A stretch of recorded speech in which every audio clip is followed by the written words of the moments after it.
now? Yes, so you're on tour right now.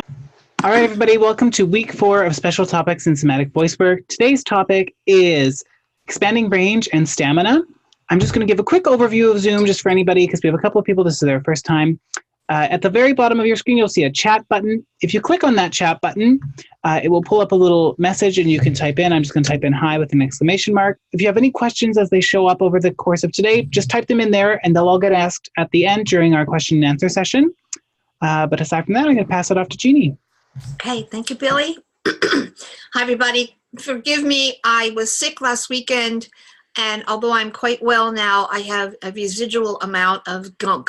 So if I start to sing and I sound like a creaky old truck, it's because of the cold. It's gone, but it left a lot of little souvenirs in my chest. So you'll hear me clearing my throat, but there's nothing wrong with me other than that. So I just want to talk a little bit about expanding range and stamina.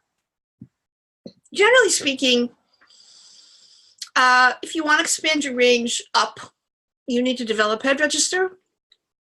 And if you want to expand your range down, you need to develop chest register. And for those of you that are not part of the group of people who have gone through my somatic voicework training, if you don't know those terms, if you're not familiar with those terms, a register is a kind of vocal quality. It is the easiest way to discuss vocal sound with a label. It's not a thing. It's a response that's made in your vocal cords, in your throat, in your larynx.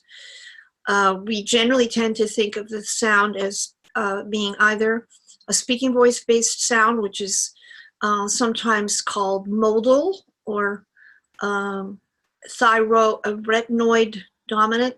That's because the main body of the vocal fold is the thyroarytenoid muscle. And we call that chest register because it often feels like the sound vibrates in the upper chest. Not always, but frequently. And then the other vocal quality as compared to that is head register, which is a lighter, more delicate quality.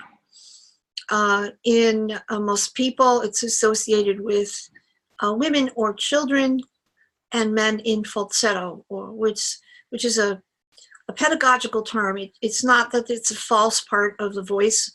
Falsetto means little false, although it's a perfectly acceptable part of the male vocal machinery. It sounds false because it no longer sounds like a mature masculine voice that has changed. Those muscles that control that are called the cricothyroid muscles. They stretch and thin the folds, and that's what we call, when we hear it, head register, because the sound seems to vibrate in the mouth or face. Now, those divisions are very artificial, and the terminology has nothing to do with your actual chest or your actual head, but those are traditional terms that were used for hundreds of years in teaching singing. So I kept them because why not? Got to call them something. You can call them black and white. You can call them purple and red. But it's easier just to call them what they've always been called. We associate chest register with low pitches, loud sounds, and sort of a powerful sturdiness in the voice. And we associate head register with higher sounds, often softer, but not always, and with sweetness and purity in their most basic forms. Obviously, as you develop your voice, those simple declarations of difference fade. So the more sophisticated you are vocally, the less true it is that chest is on the bottom and head is on the top, and chest is always loud and head is always light and soft. And as a matter of fact, as you develop them, chest can go higher in pitch, head can go lower in pitch, both sounds can be soft or loud, and the voice needs to be both strong and light or flexible. It needs to have sturdiness, and it has to be able to move around. So the goal for technical training should be to cultivate both of those things and to connect them to the other ingredient about stamina and range, which is breathing. Conversational level speech, that is to say, if I were to sing exactly the way I'm talking to you now, and I didn't do anything special, I just sang the way I'm talking, this would not require a great deal of breath pressure, especially if I had a microphone. It's not really loud and it's not really high or low. So if all you ever do is sing like that, breathing can be very confusing for you because you don't need a lot of breath to do that sound. You just need a conversational level of inhalation and breath pressure on the exhalation. If, however, you are going to sing louder or higher or louder and higher, and you're going to do that for a longer period of time, everything needs to be stronger. Your vocal cords, your laryngeal muscles, your throat, your mouth, the base of your tongue, your jaw, your ribs, and your belly. And of course, your ability to inhale into your lungs needs to get deeper so that you can take in more air. And you need to be able to control the way it goes out, which means you have to control both your ribs and your belly at a minimum. Later on, you end up controlling a lot. None of that happens simultaneously in a beginner. You have to cultivate that a little at a time. So it's like any other complex physical skill that we do. You learn it a little at a time. And as you get more able, you can get more sophisticated, which means that the movements may become more refined, more coordinated, quicker, and also broader.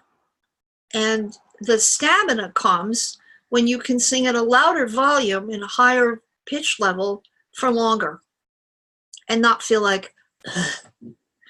So depending upon the person, that could take a couple of years, maybe more.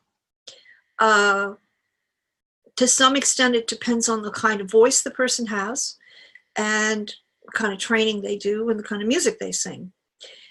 If you have something called a lyric voice, which means a lighter, more flexible voice, a sweeter voice, stamina can be a real problem if you are doing something that's demanding. As long as you stay in your home base category where things are just light and sweet, you can sing and sing and sing and sing and be fine. If you have a big, powerful voice, and some people do just have a big, powerful voice, you might still run into problems in terms of stamina if you don't also learn how to coordinate and lighten up your voice so that you're not screaming.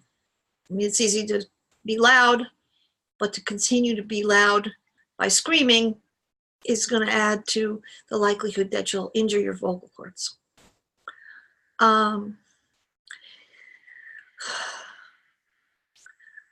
Breathing coordination has two phases. The inhalation phase has a lot to do with posture. If your posture is collapsed, like that, your rib cage is collapsed, your lungs don't have much room in which to expand. And if it's hyper, like you're way up here, then that's just as bad because then your ribs are frozen in a position that's too high. You need to be comfortably lifted and open, and that has to do with how you stand. And then you learn to inhale as if you were breathing to fill up the lungs all the way down to the bottom of the lungs because they're larger at the bottom. And as you do that, they drop down into the torso and the rib cage remains open. And then inside the diaphragm, which sits right underneath the lungs, also contracts and goes down. And when it does, it takes the organs, all the stomach and spleen and kidneys or intestines and whatever else is in there, it all goes down. And when it goes down, it also has to go forward because it can't go anywhere else. It's going to run into the pelvic bowl and the back ribs. So the inhalation is going to descend And that's why it feels like we're breathing into the belly or singing from the belly. We're not, but the belly has to be willing to move forward as you inhale. So there's more room inside for the lungs to fill up on the way down. Then once you've got that air, so everybody sit up, and in whatever position you're in, from the hips up if you can, unless you're lying on the couch, sit up straight and just let your rib cage float to a comfortably open position. Not so high that you feel like it's uncomfortable, and leave your shoulders out of it and let your shoulders relax.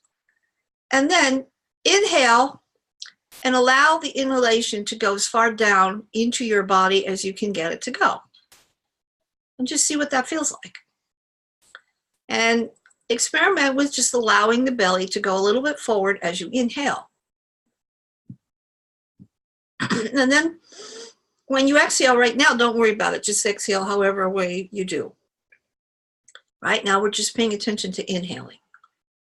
So you're going to inhale, and you're going to think of allowing the lower ribs to expand, the belly to move forward, and the breath to move toward the floor, toward your pelvis. Move down as you breathe in. So just pay attention to what that feels like. And notice if you can take in a really reasonably good amount of air without feeling like you're forcing yourself to do that. So don't make yourself breathe. Just allow yourself to breathe. Watch yourself breathing. And let the air go in, and then let it go out. So now, if you add to that you're going to deliberately contract your belly muscles on the exhalation and keep your rib cage as open as you can, as long as you can, then you learn to coordinate the exhale in a deliberate manner, a way that your body wouldn't necessarily need to know if you weren't singing.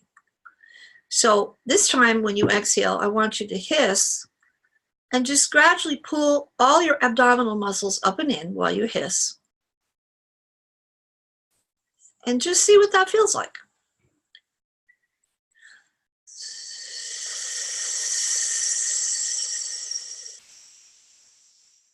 Now, if you do a few of those free form, then after several, just deliberately make the hiss really small.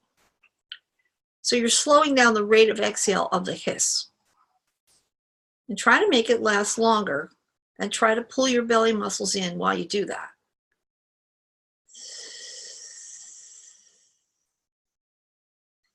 Now, the hardest part is not allowing the ribs to collapse while you exhale, because ribs are supposed to collapse when you exhale. That's what the body does. So keeping your ribs open while you exhale is weird.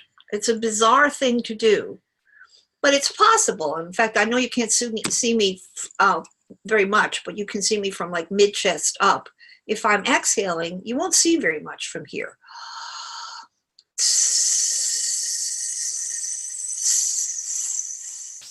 It's quiet. And of course, I've learned to do that over the course of my whole life, so it's not costing me much to do. If you're new to this, it could feel like,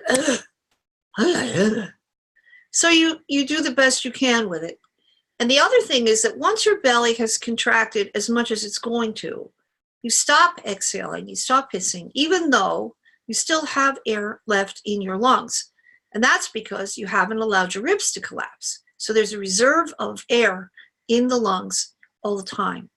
Sometimes it's called rib reserve breathing, okay?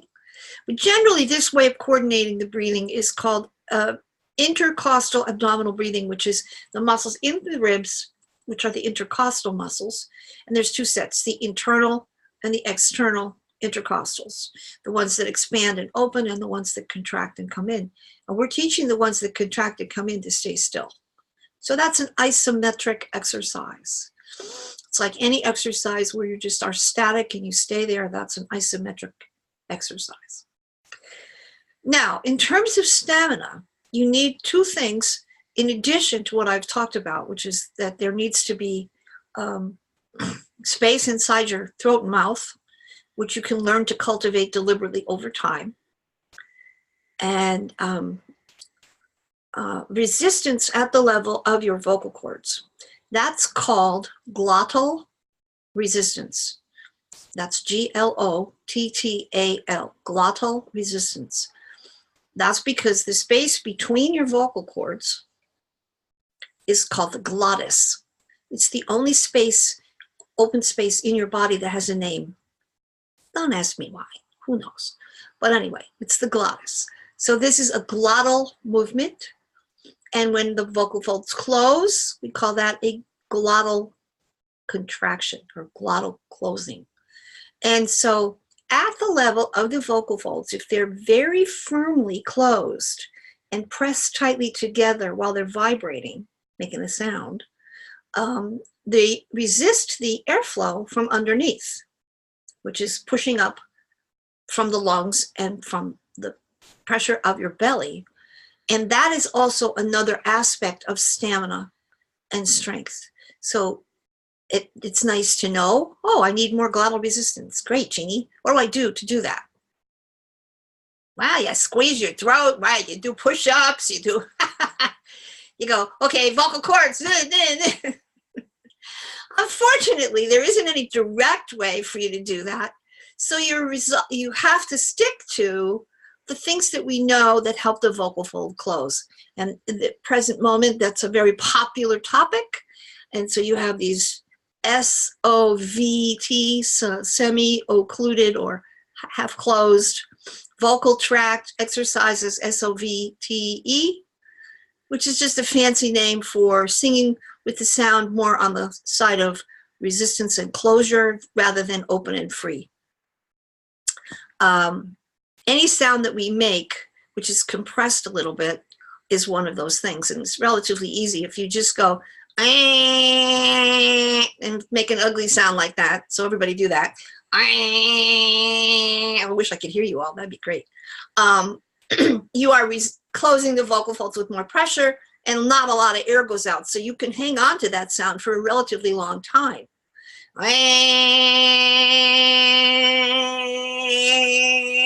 You can do that for a long time. And it's not a special skill. It's a response that's made in your throat. Not a sound that we like necessarily, but it does slow down the airflow. Now, if most people who sang and who taught singing understood just this stuff, the whole process of learning to sing would be less confusing, less convoluted, less cuckoo, and more grounded in present moment intelligence. But as we know, a lot of people don't know and they don't understand that as a function, that's how it works. It has nothing to do with me. It has nothing to do with something I decided. You can look that up in a book of voice science. I'm just relating the information because when we go to the exercises, if I'm going to work with Randy, and we're going to have Randy sing so he has more stamina, we have to understand what it is we're trying to get his voice to do and what exercises we do to help him. So it's a combination of open space, like open vowels, ah and o, resistance, e and I and and ah, volume and range, and sustained singing over time as he gets higher and also lower. Okay, now, so if you have any questions on this, and you can write them in, and I'll try to answer them at the end. The rest is about the individual person that is singing. So we have to kind of customize the program of how this happens to the person. So Randy, you're our guinea pig. Hello. Hi. You want to tell us a little bit about yourself? What do you sing and what your background is? Sure. I would love to know because I don't think we've ever worked together, have we? No, I don't believe so. Okay, so tell us about yourself. Okay, so hi, I'm Randy. I'm from Frederick, Maryland. I started taking voice lessons with Roseanne Fraley, who is here with us tonight. Yes, hello, Roseanne. in 6th grade. So she was kind of like my person dealing with the whole voice change as a kid and stuff like that. I got my BFA in musical theater from Catawba College in Salisbury, North Carolina. I just recently graduated a semester early back in December of 2018, and I was kind of working at home, saving up money and everything. I actually booked my first gig in New York City with Arts Power National Touring Theater. So I'm currently in a hotel room in Florida on tour. So Yay! Yay. Congratulations, Randy and Thank you. Roseanne. Yeah. How nice. Yeah. That's great. All right. So, Randy, what do you consider yourself? Are you a baritone or a tenor or a baritone? What are you? So I guess if I had to label myself, I guess it would be baritone. I would love to work toward getting like baritone status. It all has a lot to do with, I think my whole life I've kind of like just tried to push to have these really heavy, like big notes, because that's just kind of what my voice lent itself to. Mm-hmm. And I've really wanted to work on not doing that because there's no way I'm going to be able to just, sing like G's and A's and going up the scale, just trying to blow the chords out, so that's what I would love to try and stretch the range that way, because I know that's the only healthy way to do it. Just Okay. How old are you now? I just turned 22 like a week ago. Great. Woo. Okay. So I assume you probably have heard this before, but just in case, at your age, your larynx, which is your thyroid cartilage, is still cartilage. It's still pretty soft. It's like your nose or your ear. It's soft. And it's easy enough to push and get away with it. You're young. Everything's kind of pliable and soft and more stretchy. As you get older, that doesn't hold up too well because everything goes slowly toward becoming more bone-like, more dense and hard. And so it's good when you're young to learn to keep your voice lighter and more agile, because age will give you stamina and strength over time. And in the world of singing, voices are considered young all the way through into their early 30s because of this cartilage behavior. And so it used to be, years ago, that it was considered wise to err on the side of something that's more lyric, something that's more heady, something's a little bit less drivey. But we don't live in a time when repertoire is much that way in music theater. Everybody's screaming their brains out, belting Q over X. You're right. The question is, how much of that can you get away with without putting your voice in a place where 5 years from now you have to go back to Roseanne and go, help, I don't know what I did. Okay?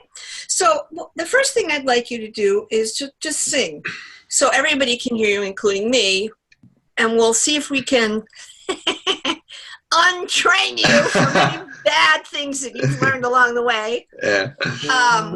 So sing a comfortable volume E for me, like whatever would be a middle of the road volume, and sing E. But I sang it an octave higher than you're going to sing it. You're here. Okay. E.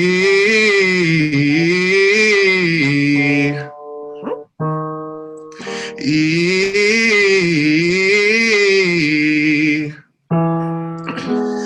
E. Good. E.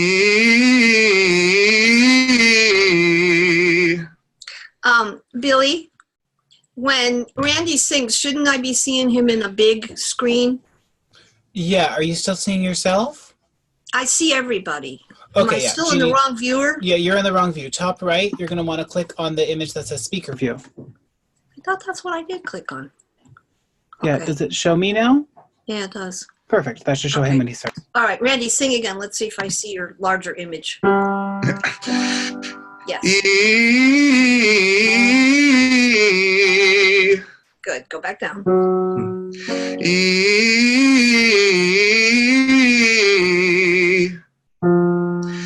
E. Good. E.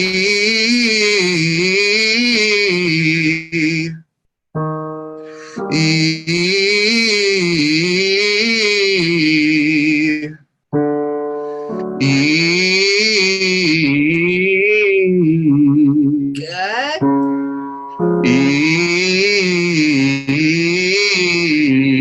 Good. Randy, I should have asked you and I didn't. You had singing lessons at college? Yeah, somewhat. It was weird because they weren't offered through like the school, like under my tuition and stuff. I had to like pay separately, so I only got to take them for like 1 or 2 semesters. I took with 2 male teachers during that time, and then I've also taken 2 lessons in New York City with some teachers there, just kind of exploring the options, seeing what different people have to say. Good. Good. That's always a good thing to do. Mm-hmm. Okay, now I have to talk about you to the people who are watching like you were a specimen. Okay. Is that all right? That's perfectly fine. Talk about you like, now on this diagram, look at this person. So everybody, Randy sounds nice. He's got a good, solid sound, a beautiful voice. So we're looking at behavior. So the first thing we want to notice is that his E was not distorted and it was quite bright.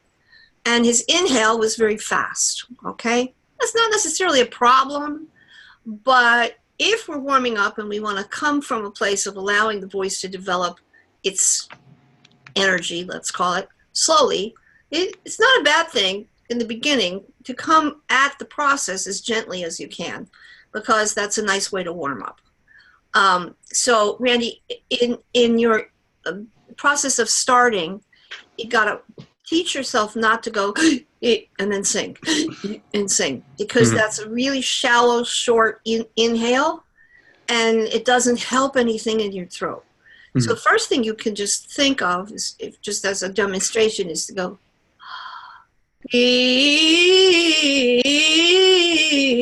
and then whatever's left, and then you inhale again, so that the inhale feels like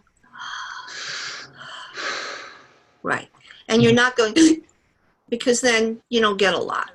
It wasn't really wrong that you did that, but it isn't optimal, right? So we're talking about what makes for stamina is all these little details, right?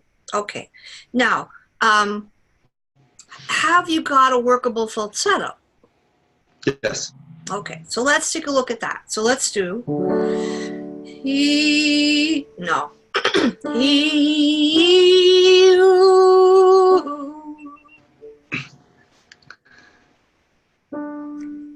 Okay.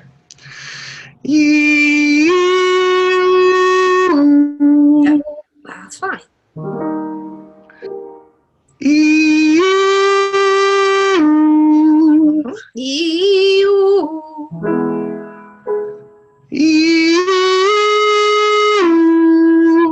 Almost. It's a major third. Okay. Gotcha. And when you get to the high note, you're going to stay on the E and then change to oo on the third and then come down. Okay.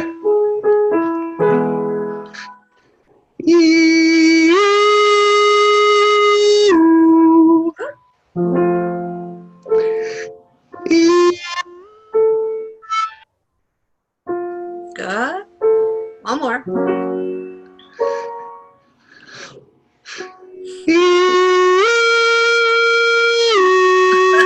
Yeah, you caught yourself taking that fast breath, right? I know I did. Good for you. Now do ooh, ooh, ee, ee. Ooh, ee.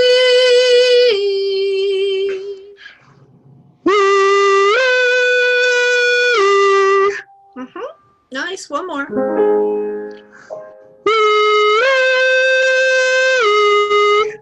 Good. Okay, so is that any of that difficult? No. No, doesn't sound like it, doesn't look like it. So that's good. So teachers, observers, we know that he has a nice, comfortable, easy, accessible falsetto or head register. So that's good. So now we're going to take a look at the low end and see what happens down in the chesty place. So Randy, go down here and sing ah, and think a little bit of deliberately being in a little bit more of a chesty place. I don't want you to force it. Okay. Just lean in that direction, okay? Right. Ah,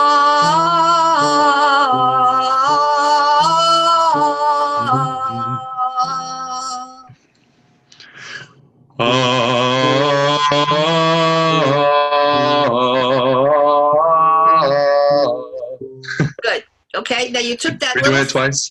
Well, we are doing it twice, but you took Okay. that little fast breath and I then didn't- out. Yeah, I did. Slow down.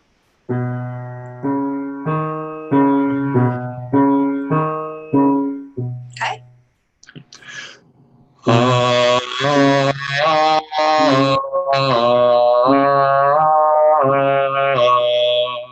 Okay.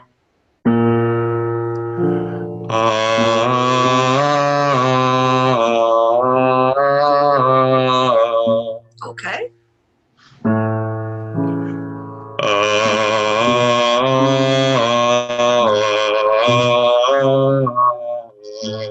Good. One more.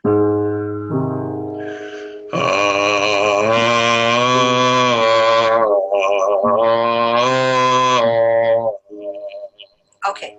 Now we could probably get one or two more notes out, but that's enough. So he has Okay. a register. It's very much there as a part of his voice. And so both the very low chesty chest and the very high falsetto are extensions of his natural voice, his normal voice, where we started. And those are good extensions to have because they provide some aspects in the middle that wouldn't be there if they didn't exist. So we need chest register on the low for stamina and sturdiness and richness and robustness in the sound. And we need falsetto for the opposite, for lightness and flexibility and ease.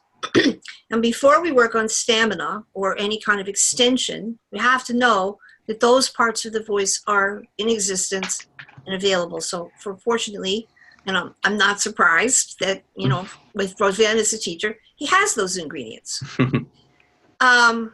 Now, it's not unusual, especially in classical training at the present time, for a young man to be kind of encouraged to capitalize on the chesty side of things, especially in the category of baritone.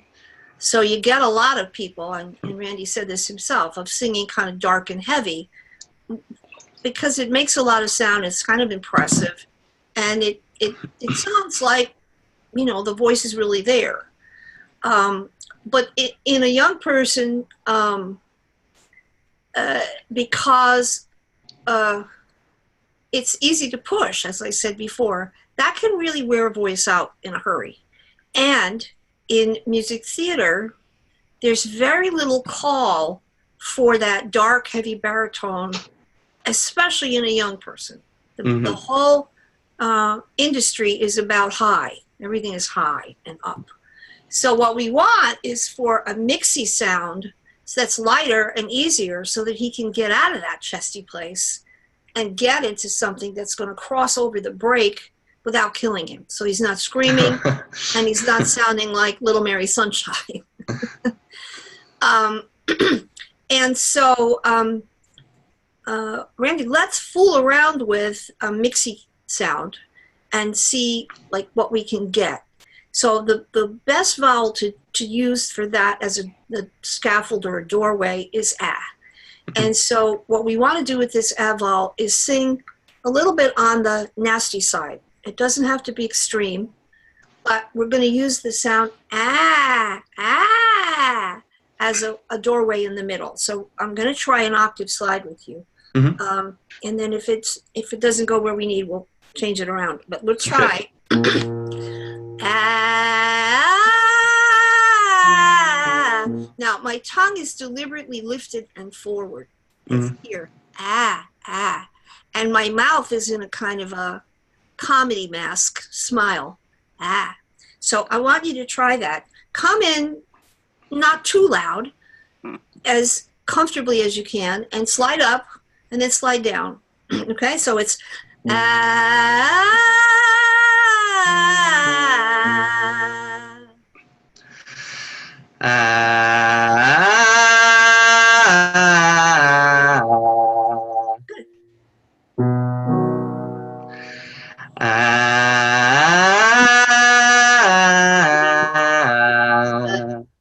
One more.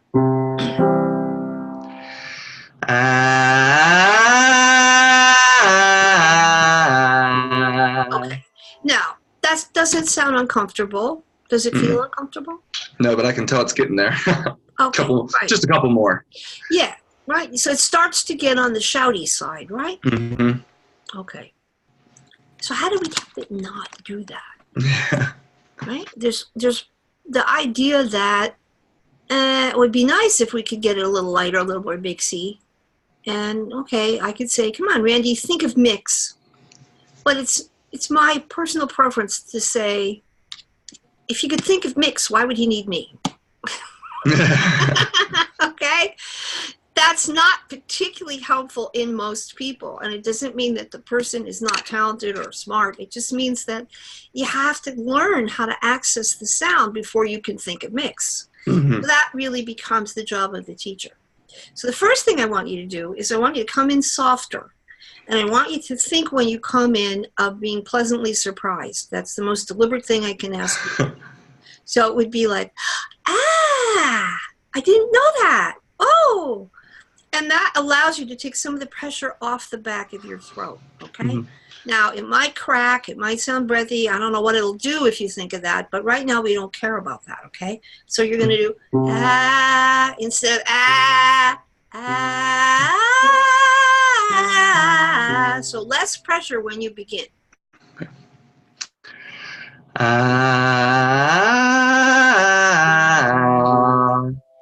Now, I told you it might wiggle, it might do something funny, but that's exactly what I want you to do, okay? So do it again. Okay.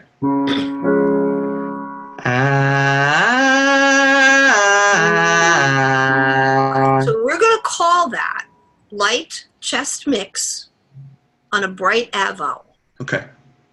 Okay? And it's important, teachers, for you to label this for your student. So when you say to your student, I want you to give me a light chest mix, he doesn't look at you and go, okay, what is that? Or how do I do that? Because once he's making the sound, if I tell him the sound that he's making is cranberries, then forever he's going to think, okay, cranberries is that sound. And it's the teacher's job to label that so the student has a point of reference. And in our way of working in somatic voice work, we try to be as specific about that as we can. So in this case, it's not about the vowel. His vowel was the same. It was the register quality, which was lighter, which we got by just having him sing it softer and more delicately.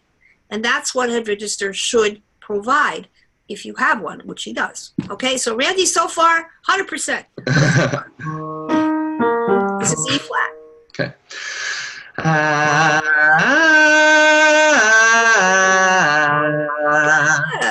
I buy that. Now watch how you breathe. Use your belly on the way up. Right.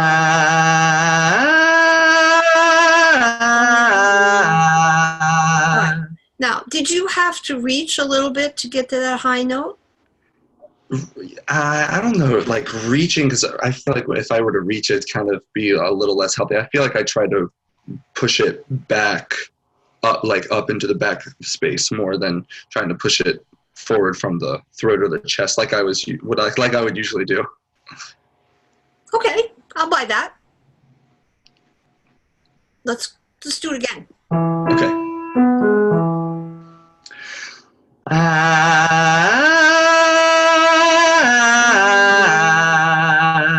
Okay, that's fine. Let's go one more. This is F. Okay,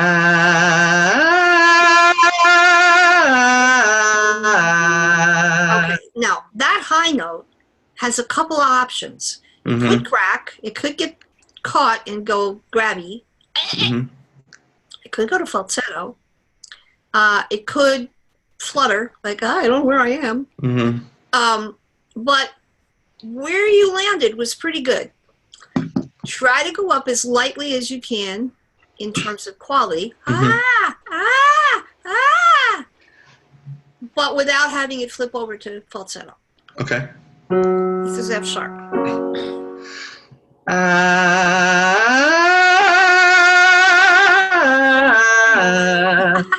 Good. You're going on. You know what's going on. Now, the teacher has to prepare the student for what just happened, because nobody likes that experience. Nobody wants to sound like that.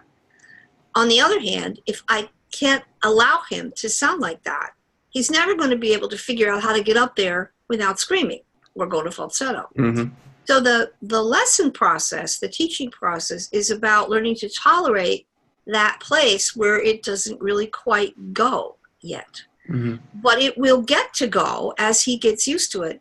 And it's the same thing, and I try to use sports as an analogy because most people are familiar with mainstream sports. If you were teaching someone to play basketball and they were trying to do a rim shot, you have to shoot a lot of basketballs before it starts to go in the hoop all the time. And so you throw a lot of basketballs that don't go in. And in this sense, you when you're doing an F sharp or a G or an A flat, you're going to miss the shot a lot because the coordination is hard, where you have to get the right amount of breath pressure, the right amount of glottal closure, the right amount of space in your throat, the right amount of help from your belly, and the pitch. So you have to teach the student to tolerate making a mess in the same way that if you're dribbling a ball on a field of people who are trying to get it away from you and then you still have to shoot. That's not easy. It takes time. And all of our sports are very good analogies for whatever sport the person, you don't just take a golf club and hit the golf ball 500 yards or put the bowling ball down on the alley and get strikes every time. You have to learn all those coordinations over time. And in a young singer like Randy, who's singing really well, who's doing good things, there's nothing going on there that we need to fix. This is the process. It's a tedious one. But he's game, he's trying, and we're going to try a couple more times, and then we're going to do some zig away from this zag, and see if we can give him some other things that can to help his throat get a little bit more where he needs to go in terms of increasing range. All right, so Randy, let's back up and do these last two again, okay? So I'm taking it back to E. That's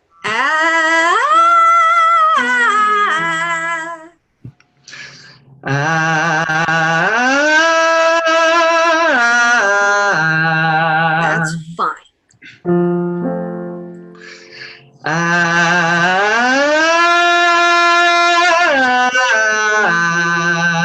Good. Now, you can use your slide and really think about and go toward the baby part sound.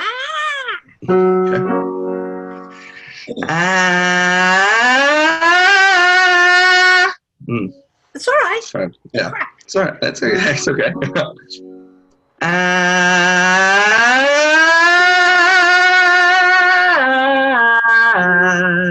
Okay, now that's the one that when you did it before, it conked out. This time, it didn't conk out. Now the next one might conk out, but let's see. Start with the best first note you can find.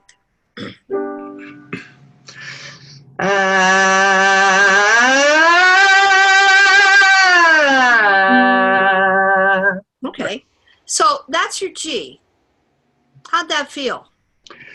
So even back on the F sharp, I felt like, because like on the E, it felt like it's kind of stayed in one place. Like it just kind of got lighter as it went up. But then as it got to the F and the F sharp, and then on the G, it was like going up and it kind of switched into something else on that last, the very top.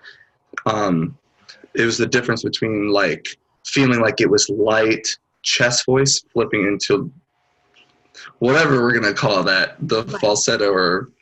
Right, but that wasn't falsetto. Even though it might have felt like falsetto, it was just lighter.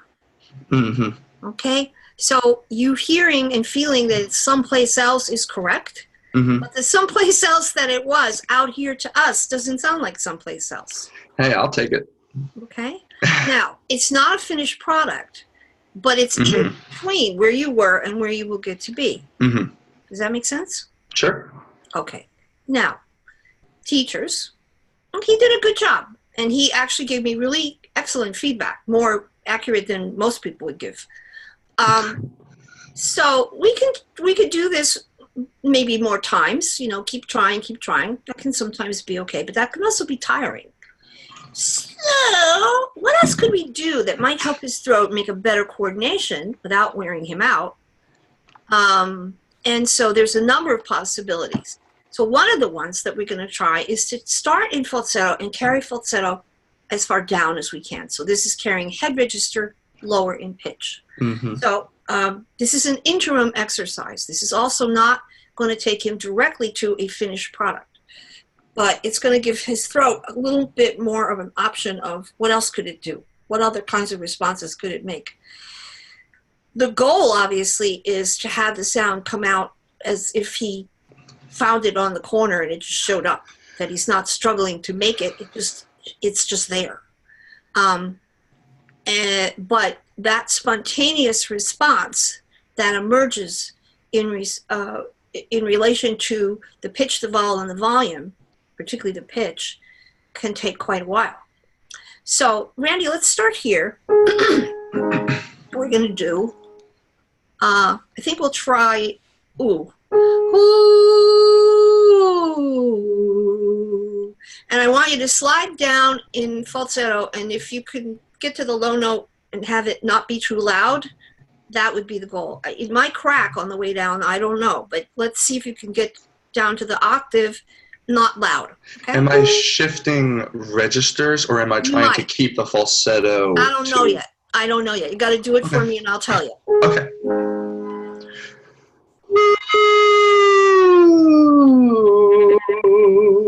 That's fine, just like that.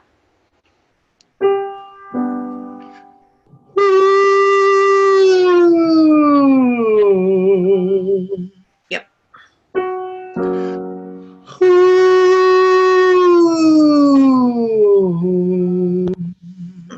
One more.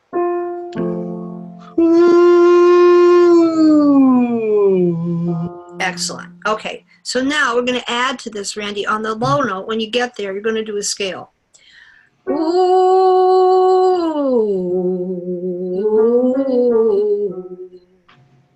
So you sing the same notes I just sang. That's an F sharp.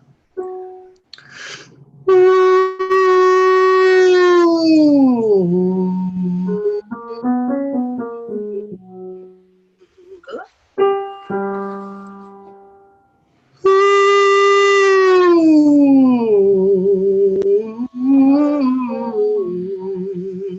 Good.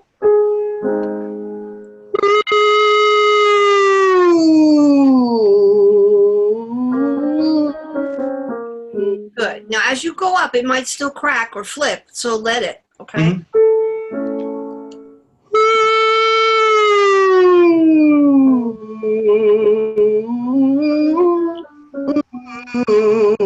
Okay.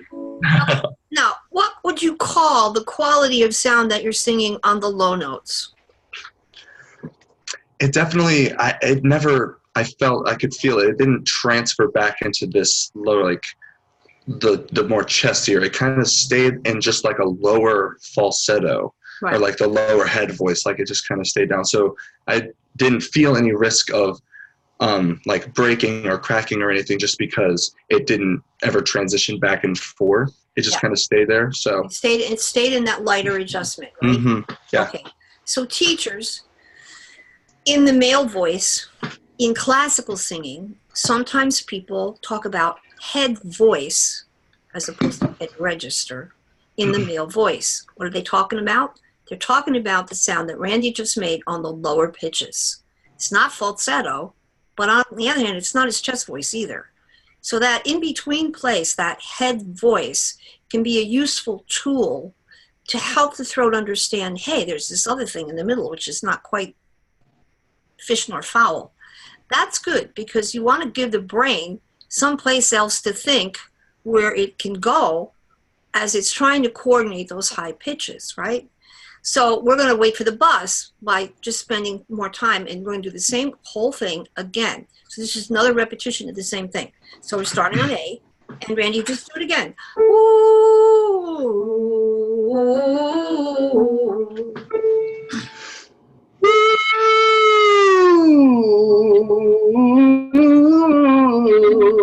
Good. Now, once you get used to this, if you can crescendo the bottom when you get there, see where it goes. It's not going to get a lot louder, but it might get a little louder.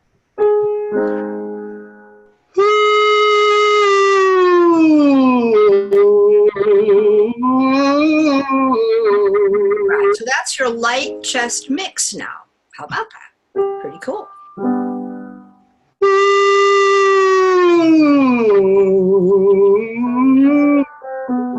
Okay, now can you start the low note without coming from falsetto first? Just sing the scale down here.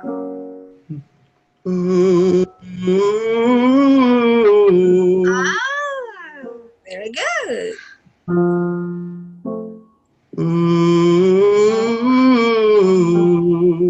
Yeah, those are good.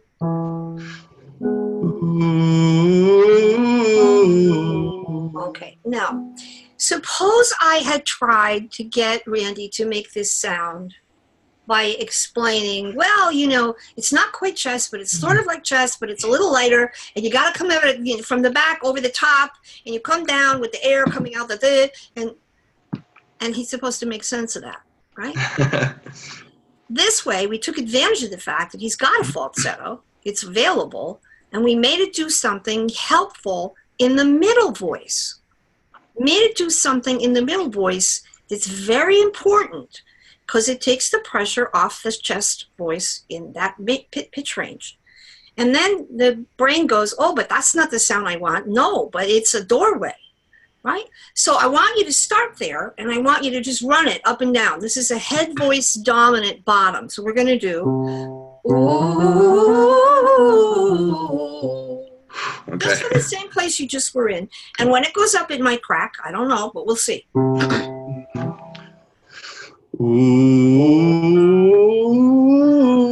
Ooh. I don't know if I got every note in there. That's all right. You did. You did. And I can't really play it with you because there's a delay. Right? Yeah. So just do the best you can. If you miss some notes, I don't care.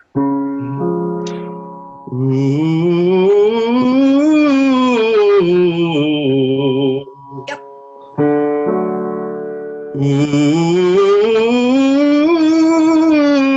Ooh. Okay, so it kicked a little, but then it got where it needed to go anyway. Good.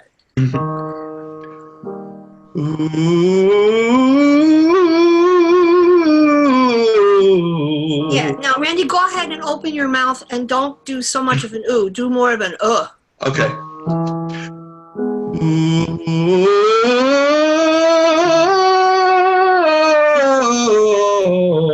Yeah, I'll buy that. One more.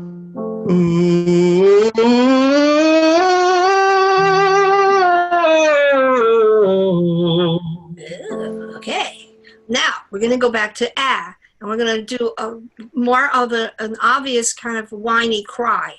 So this would be like a wah, wah, like a baby's literally crying. So can you make that sound? Do wah, wah. Do you want it in your octave or a lower octave? I want you where you just were, right in your middle voice. Okay. Wah, wah, Yeah. wah. So now you're going to sing from this pitch. Wah, and I have to sing it higher than you. Wah. So you're going to do it an octave down. Wow. Okay, you got to be a much smaller baby. Okay. Gotcha. Okay. Okay.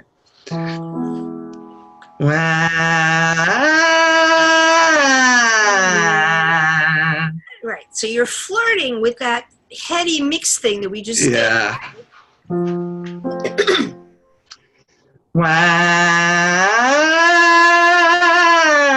Wow. Good. Now, can you take the volume down on the whole thing? Like, Yeah, I will do that for you. what's the smallest sound you can make? Tiny sound. Wow, like a baby. Stay on the edgy place. Wow. Okay. Okay. Wow.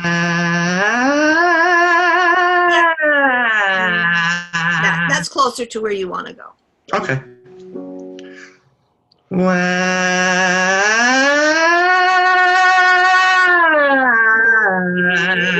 Yeah, that's nice. Wow. Wow.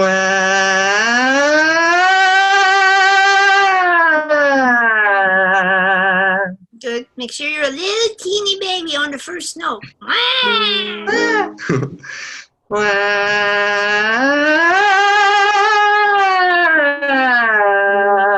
Okay, now that's an A flat on the top. What does that feel like? It definitely feels like it's wavering a lot. It feels like it's kind of going through a bunch of transitions as I'm sliding through. Correct. That's it's doing those things. But I'm using a lot of Do you feel like you're yelling? Oh, not at all. No, right? No, that's way different than anything I've ever done. Right. So this is a lighter mix. Okay, it's not falsetto, but it flirts with falsetto. Definitely flirts. It's not chest register, but it's got an ingredient of connectedness in the middle voice to where you were singing before.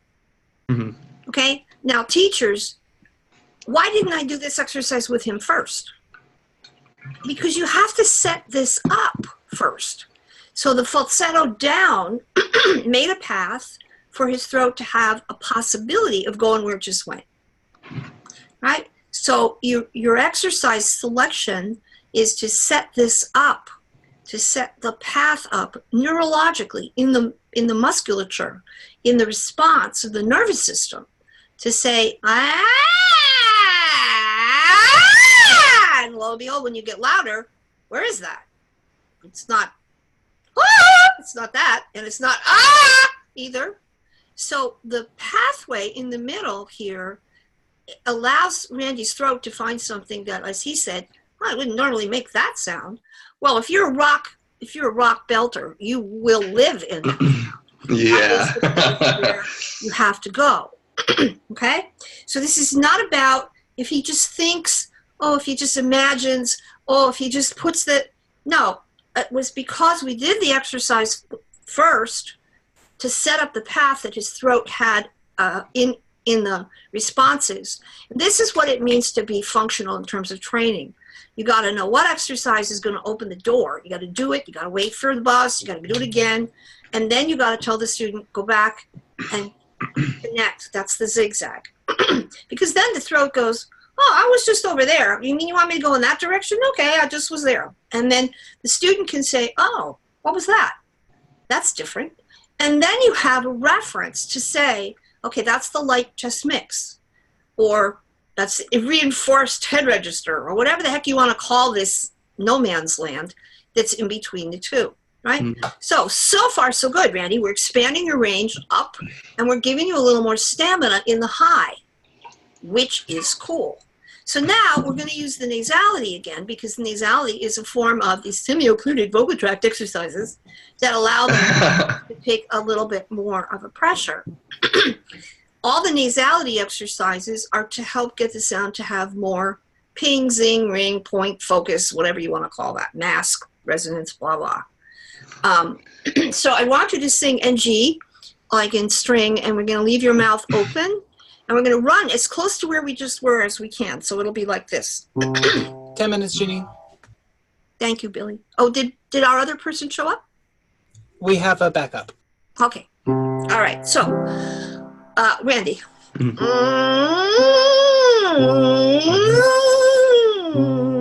So that's C. And you're going to go back and forth as smoothly as you can at as much as possible like a mezzo forte. Not fortissimo and not pianissimo, okay?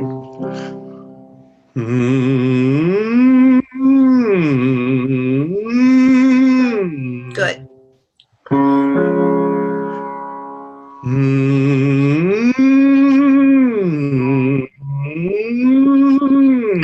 See, that's that mixy stuff on top. I like that.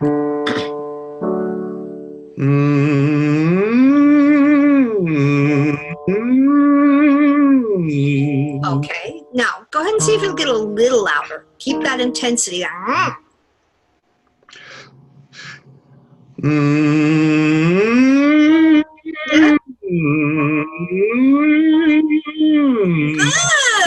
I like that. Use those belly muscles. Yeah, I am.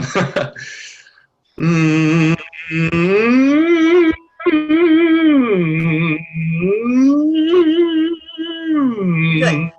That's now, a hard one. That was hard. It is hard. That's the passaggio up there. Now, could you just, for the moment, deliberately take a lot of air, like take a very deep breath? I don't care where it goes, just take a lot of air.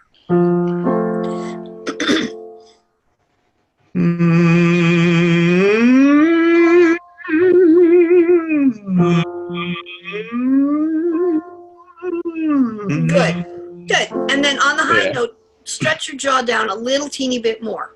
Just straight down. A lot of air, lots of help from your belly on the way up. There you go. Yay! Pin a rose on that glottis. One more. Start loud on the bottom note. Okay. Yep.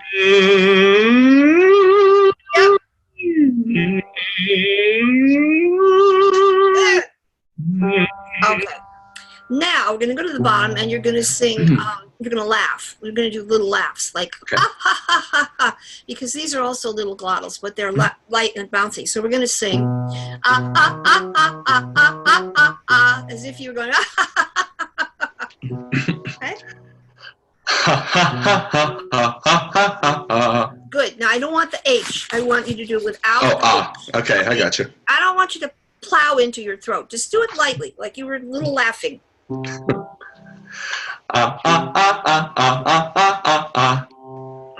on to the last note.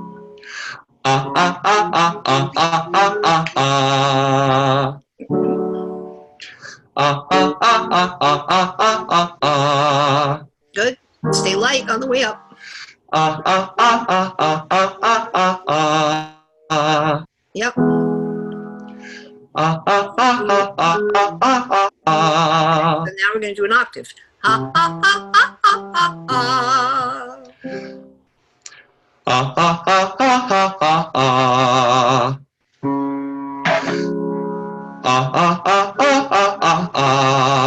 Good. Sit up straight, bouncing your belly on each note.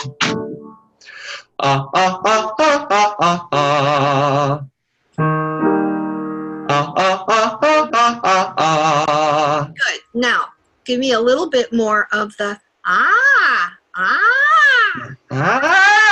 yeah, that.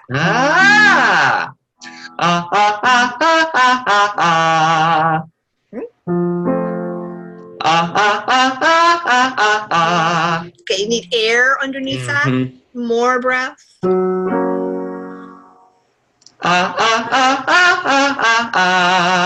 Yep, one more. That's the one you want. Change gears. Let it change gears. Buy that every day.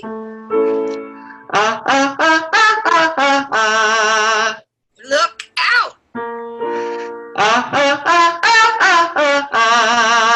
One more. Start loud on the first note. Oh, that's a B. Woo. How did that feel? Just light and free, just all up there. Right. Okay. So this is how you cross into being a baritenor. And we have on our in our group we have Joe Coco and we have Billy, both of whom are tenors, but who have really worked on this transition. And we have Rick, who is a baritone, but is comfortable in the baritenor range. And all of these guys could tell you that this is where I take them. Awesome. That's where I'd love to be. So the good thing about this, Randy, is that you were singing pretty loud and pretty robustly. It wasn't falsetto. It was in that high mixy place. And I think everybody would agree that you sounded clear and you looked comfortable. All the rest of the skills that you have are really serving you well. And so we walked your throat into this adjustment, which is great, because then you can realize, hey, you know, I was singing that all the way up there on that B, and yeah, okay, it was work. It was a little bit of a stretch. But, you know, you're not bleeding. Your throat's not hurting. And so, over time, over the next several years, you flirt with this, you flirt with this, you flirt with this. And this is the place that you will be able to use in most of the contemporary commercial music, the pop rock stuff. And then eventually it isn't too far away from where a classical sound would be, although you have to have a slightly different vowel sound shape. Do you have any questions? I guess there's one I was going to ask you kind of specifically. Yeah. There's actually a line in this show that I'm in that I've been like messing with for the weeks that we've been rehearsing, and I still can never quite grasp. It's an ascending line where I say, bear with me with the lyrics, it's a kid's show, the little engine that could. It's each knows his job, is ready to go, efficient on time, not fast, not slow.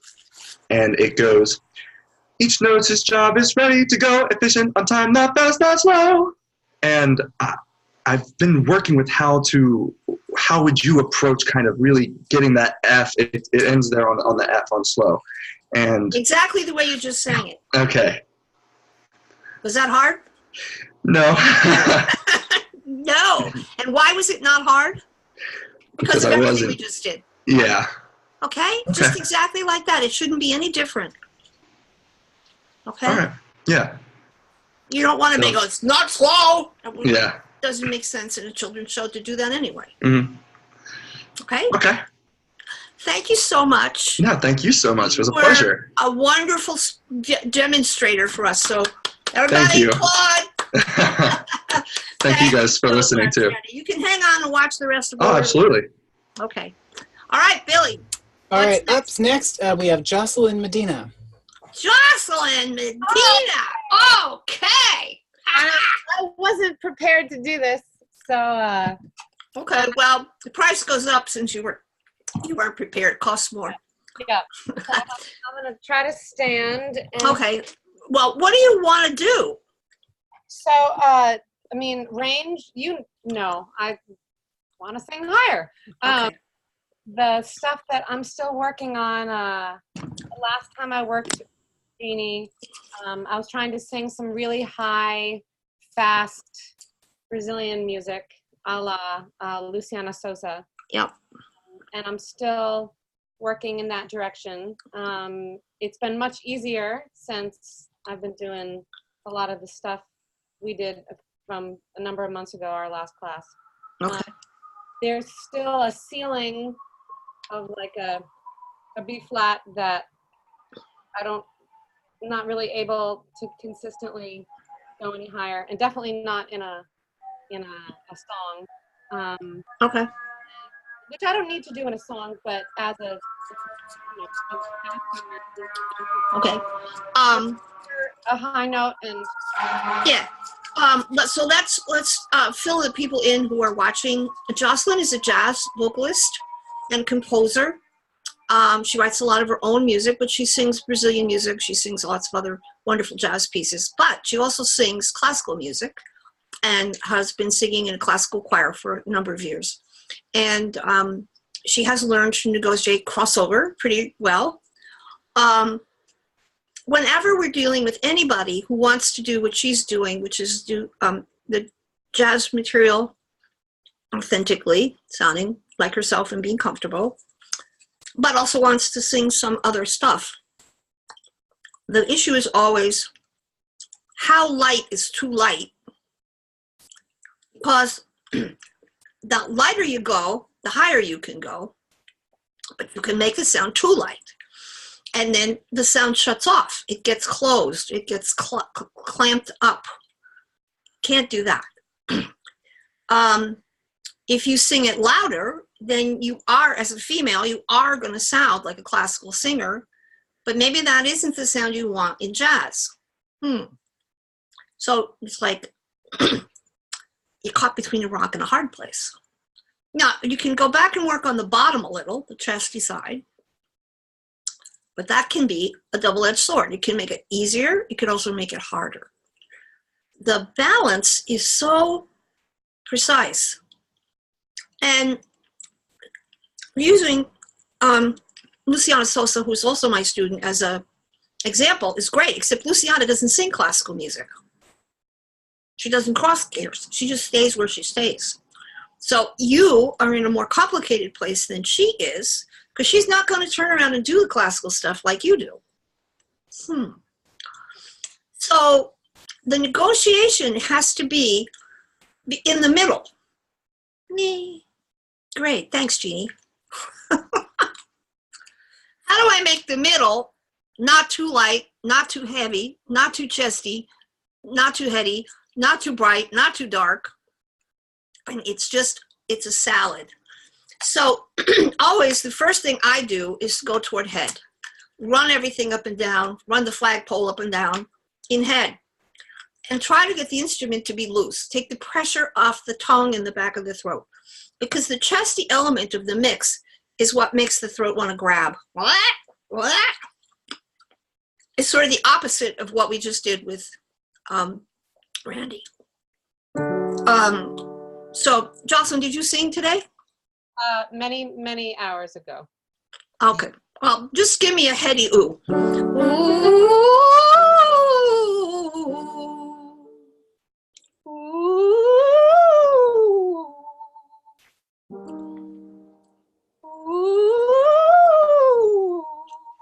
That's nice.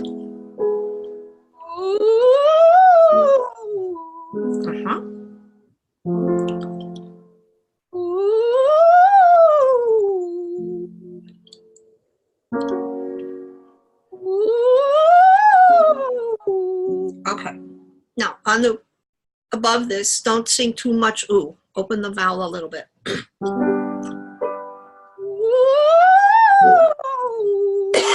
That's nice.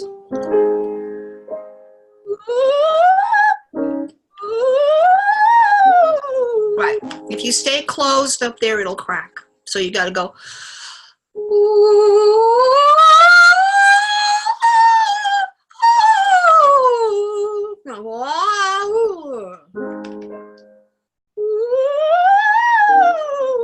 That's it. That is good. One more. Take a good solid breath in first.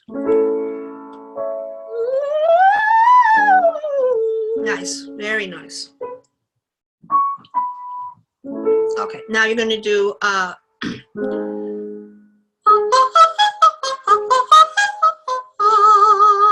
and when you breathe in, think, I love to sing.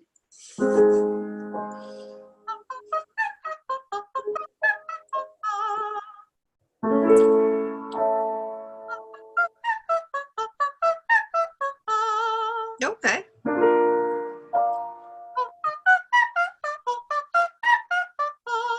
Good. Now you need more air in your body. A lot of air. Right. It's amazing how much having a lot of air in your lungs when you start gets you up there. Do it again.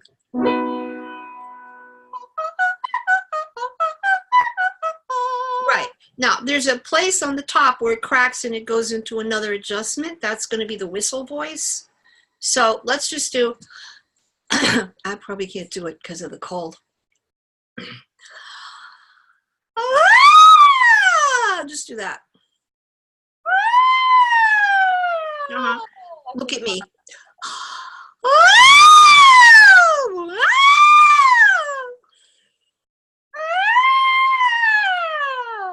Again. Good. Now, down here, you're going to do a little bit of this pussycat meow thing, but in head. Meow, meow, meow, meow, meow, meow, meow. Right. So that makes the high note very small, right? Good. Now, you make sure you, on your first note, a little teeny bit of a exhale.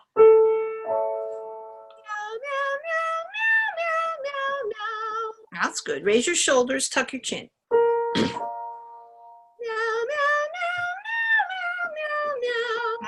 Do it again. More air in your body when you start.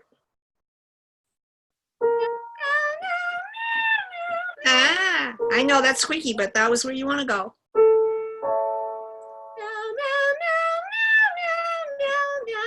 Good. Pin your shoulders down.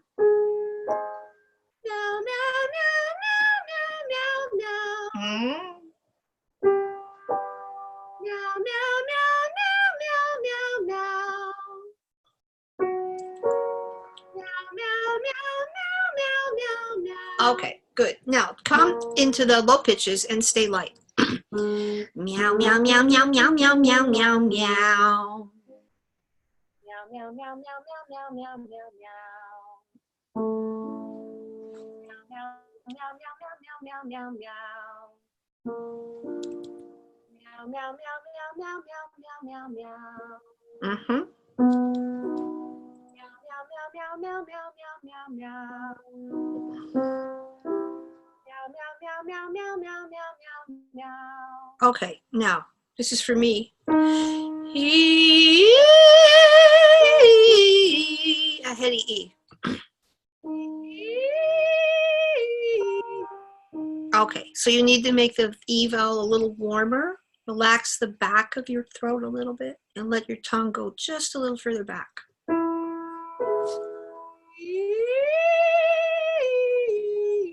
That's it. Good. One more.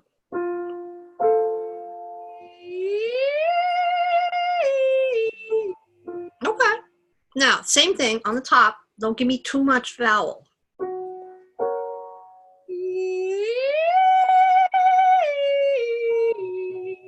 Okay, now as far as I'm concerned, that's as light as you dare go. You don't want to get lighter than that because your throat will just close up. Okay? That's as heady and light as you ever need to get to be. Do it again.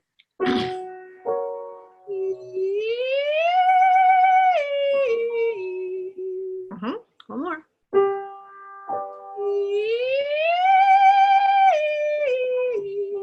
Good. How's the high note feel? Easy. Good, because it sounds very nice. It sounds free and light and open and clear. Let's try one more.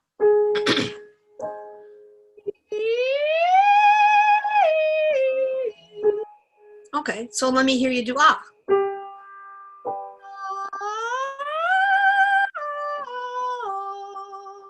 Yeah, that's good.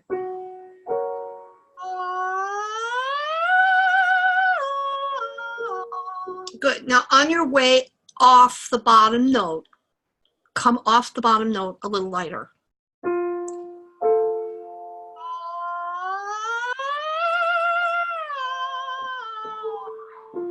Good.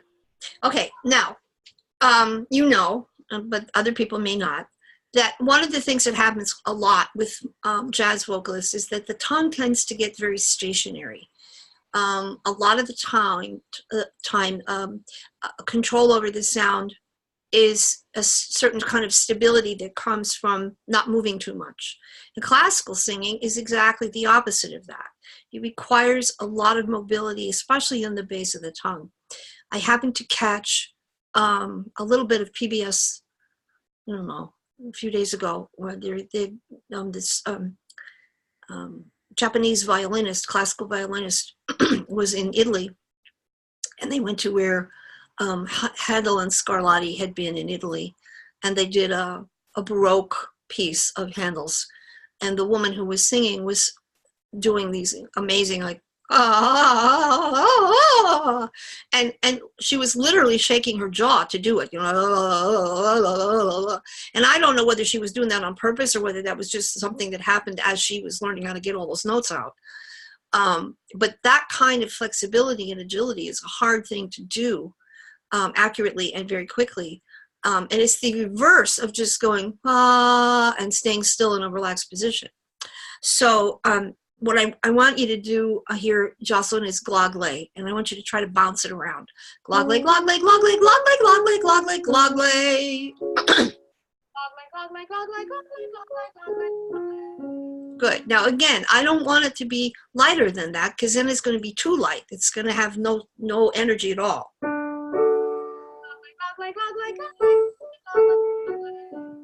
Uh-huh.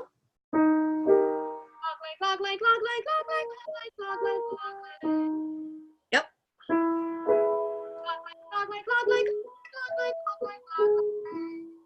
No more.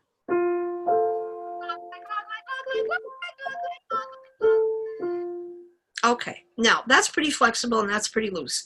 Now we're going to go down to the bottom and we're going to do what I did with Randy, which is take head register into the low pitches. So we're going to do, oh. Now it's not that there's no chest in that, there is chest in that, but it's really, if I were talking to you, it's more like I was talking to you like Julia Child. Oh, hello, how are you? Ah, yes, this is a low pitch. Okay. Oh.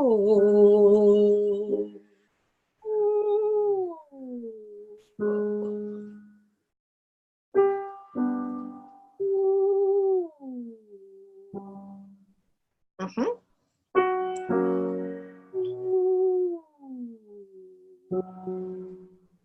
Good. And more O on the bottom. Okay, so now you're going to hang out down there quietly.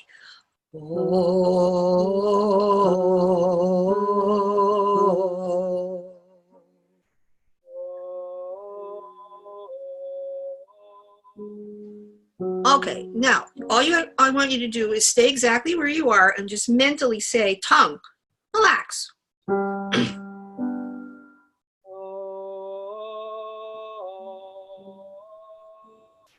Good. Now try not to get louder. Stay soft.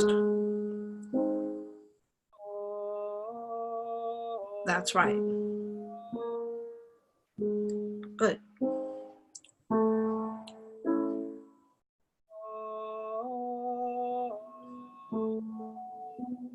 Good. Now, mentally, I want you to think as much head on these low notes as possible. If you were a man, I'd be saying stay in falsetto, okay?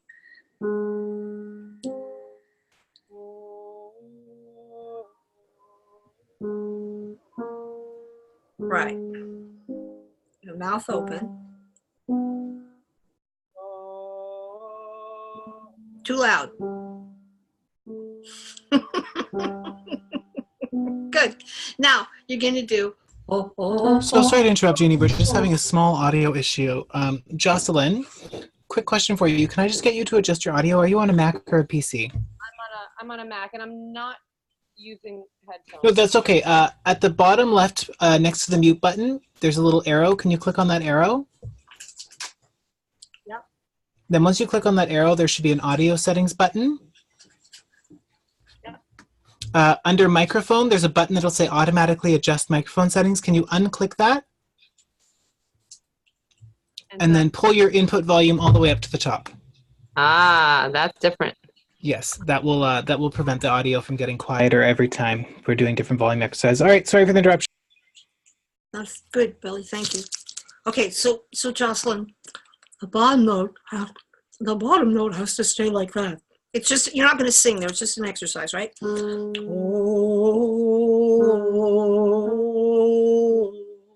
hello, how are you? It's nice to see you. Very little pressure on your throat. Mm-hmm.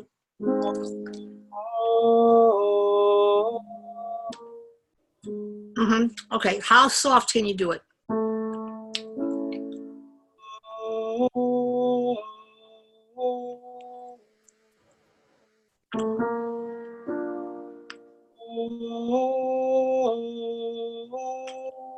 Okay, now slide a little bit more to the fifth.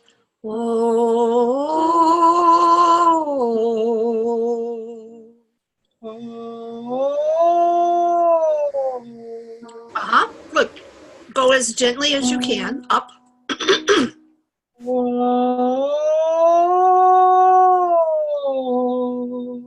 Mm-hmm. Come in easy.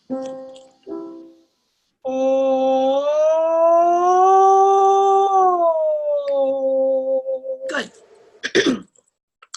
Now, I'm flirting with being mystical here.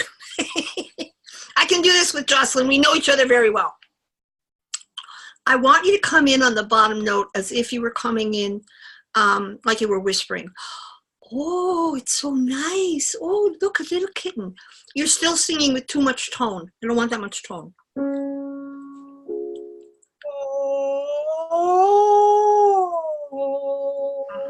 That's all I need. Just that.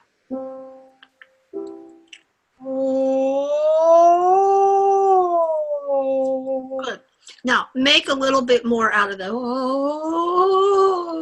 like you were fluttering a little bit.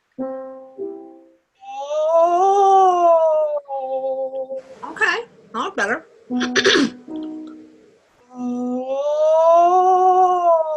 Okay, now do the triplet exercise.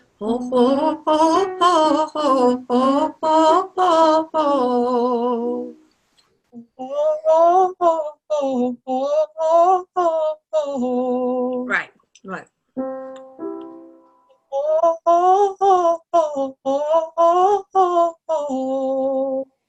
Good.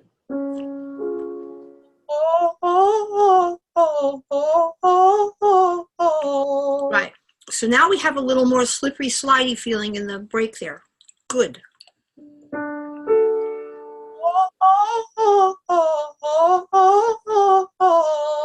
Good. I'm going toward head all the time. Toward head, toward head.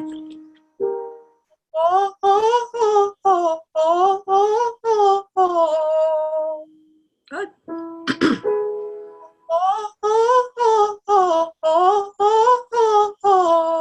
Okay, now do your 9-tone scale. And do it like you were, I can't love to sing. Exaggerated a lot.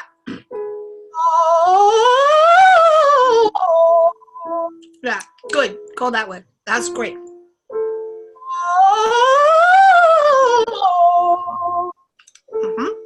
Keep thinking your tongue is floating and wiggling in the back.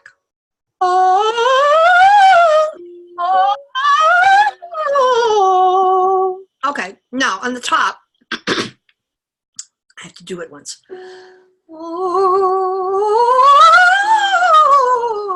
Go a little bit toward oh. Don't sing too much oh up there. Oh.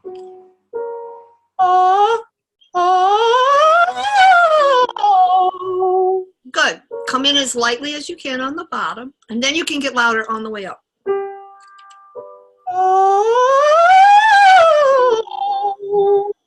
Okay. Does that feel comfortable? Yeah, it's a different direction than I'm used to going to get there. So it's right. It's yeah, different, comfortable. Yeah. The image would be. Oh, this is a good image for you. When I was in Spain and I went to the flamenco dancers, and their hands are like this.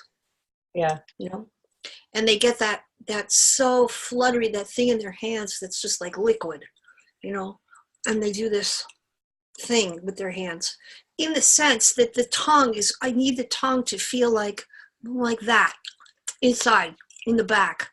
And the feeling when I'm singing, it doesn't necessarily mean anybody else is going to feel this, but that I feel like it's just buoyant and floats like a cork on the water.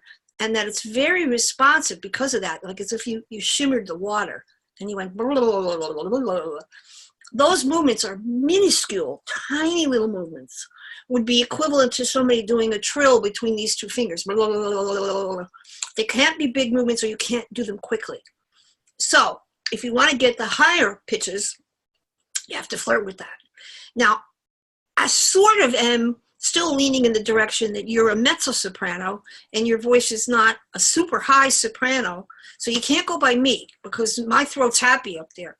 You get up pretty far without a whole lot of effort, and you're certainly singing up there easier than you were before, just even last year. But I don't want to drive your voice up so high that it's really saying help, because I really think your middle voice is richer and rounder and fuller than not. I mean, I think that's its tendency. So in that sense, I'm a bad role model, not only because I'm not the same kind of voice, but because at this in this juncture, I have a bad vocal fold, so I can't even replicate the sound I would try to make if I were getting your throat to do this for itself. However, when you go to the bottom, the idea is that the tongue is released under here, and then it floats in your mouth, neither way up or way back. It just sits in the middle. So we're going to do the bottom again.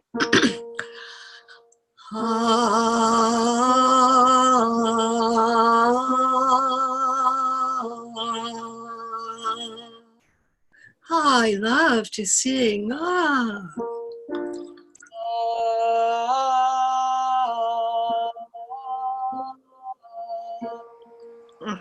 So you're still approaching the first note.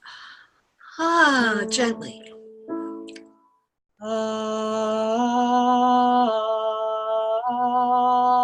There, that's what you want. Come in that way.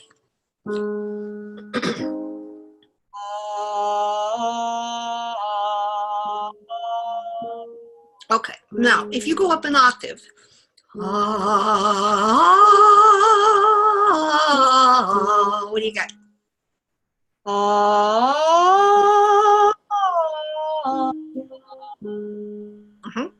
Approach the bottom one as gently as you can.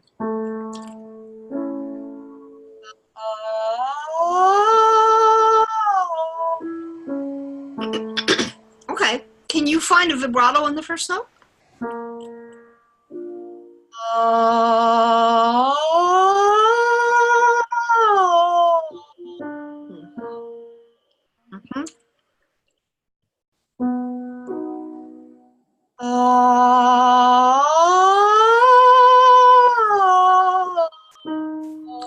Okay, now that sounds comfortable to me.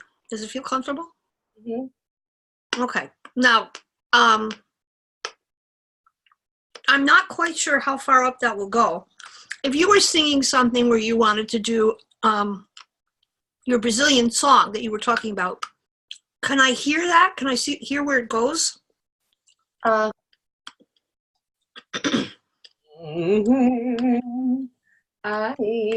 see.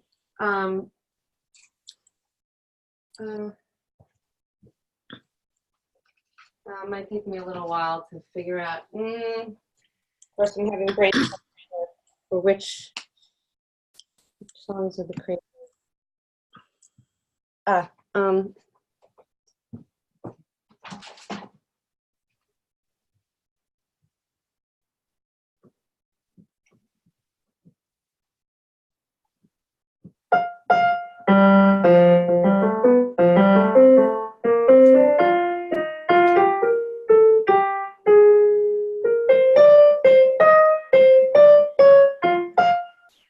Probably up to F. That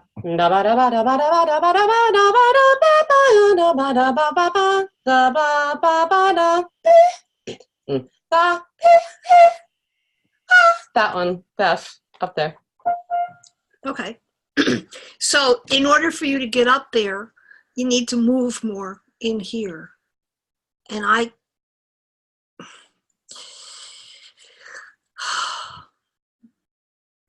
I'm sort of at an impasse because I can't get that to happen on the low pitches enough. Can you do let's do bida bada. Bida bada bee. Do that. Bida bada bee. Now that's mixy, right? Can you do it headier? Bida bada bee. Yes. Yes. Bida bada bee. Okay, so can you start your run in that quality? Bida bada bee. Bida bada. I don't know which notes I'm singing. Bida bada bee. Bee.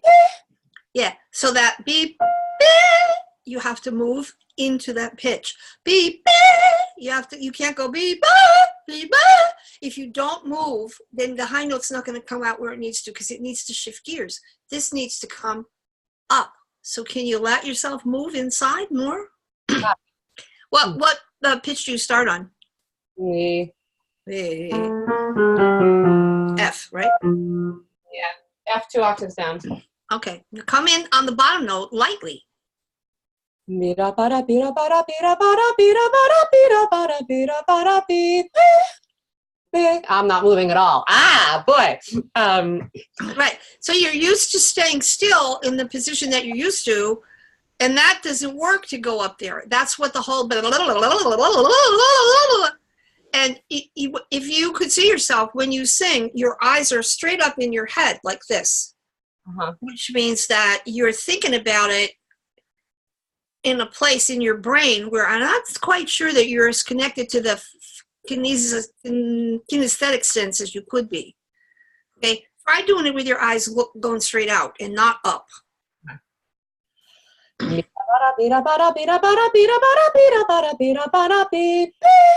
Yeah. A little better. Yeah. So what if you sing E, just E here? E, but let your tongue go E inside your mouth. Yeah, that. Easy. You had to move, right? Yeah.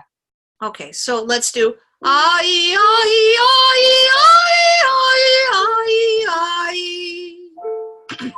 I, I, I. Okay, so that's what I meant when I said move. It's actually physical movement. Do it again.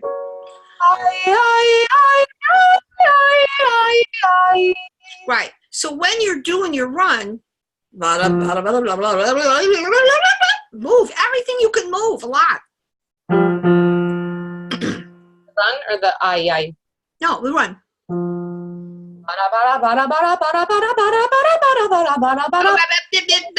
Not with your eyes up here. Go straight up. Step back. Otherwise, I'm looking. My computer's kind of at an angle. Okay.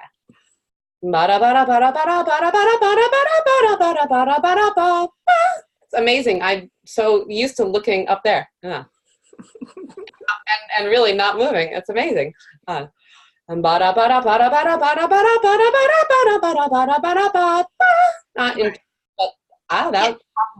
that's much better. It's not squeaking and it's not closing. The whole idea that the system moves is literal. It does move. The whole system moves. Unless you hold it still. Then, okay, you're holding it still. But, I mean, the idea that you can go is a literal thing. The problem with singing all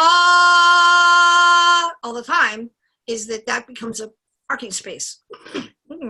Doesn't sound bad, doesn't feel bad, but it becomes a parking space.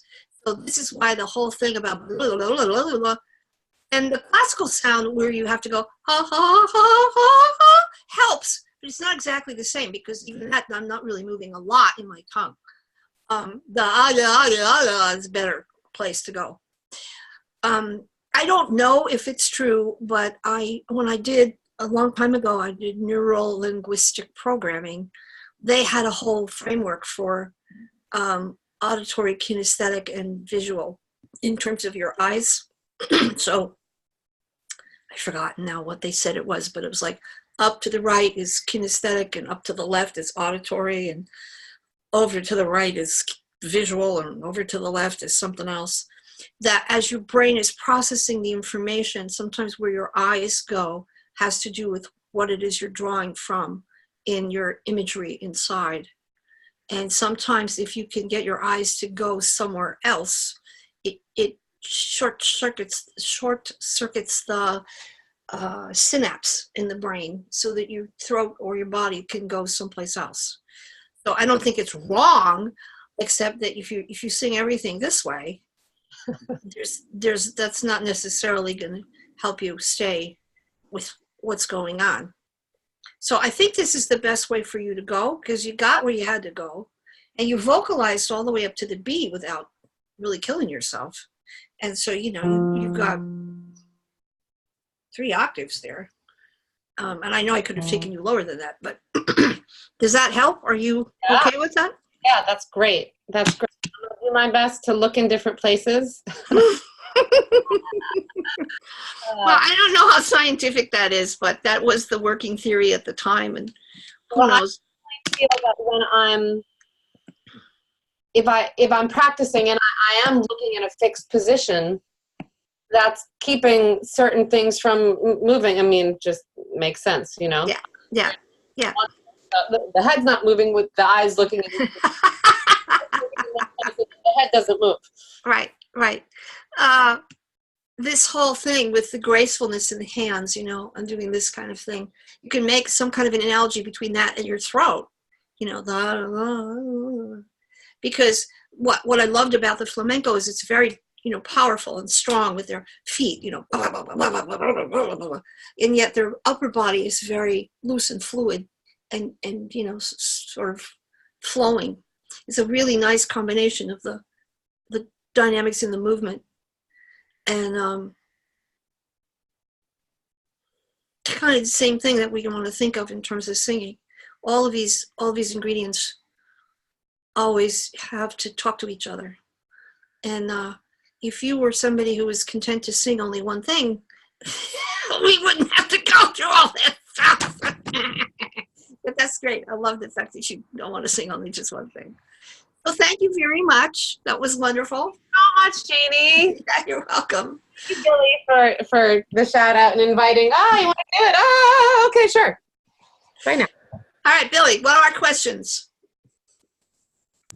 All right, so our first question is exhaling leftover air before taking the next breath a relatively natural part of the process? Can that be lessened by just asking the student to take in less air when not as much air is needed? Does it matter?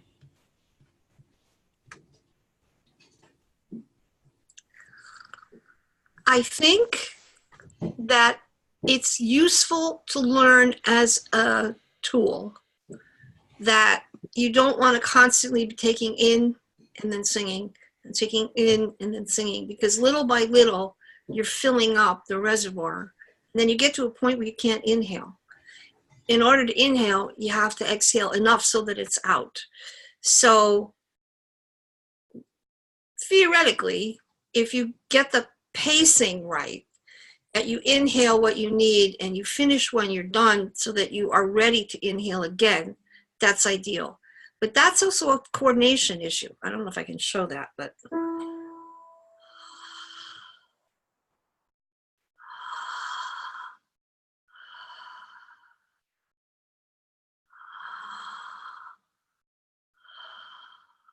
So there, in that, I'm breathing in and I'm breathing out. And I'm breathing in and I'm breathing out. And the out just kind of finishes itself. It goes out. So if we layer the exercise on top of that, well,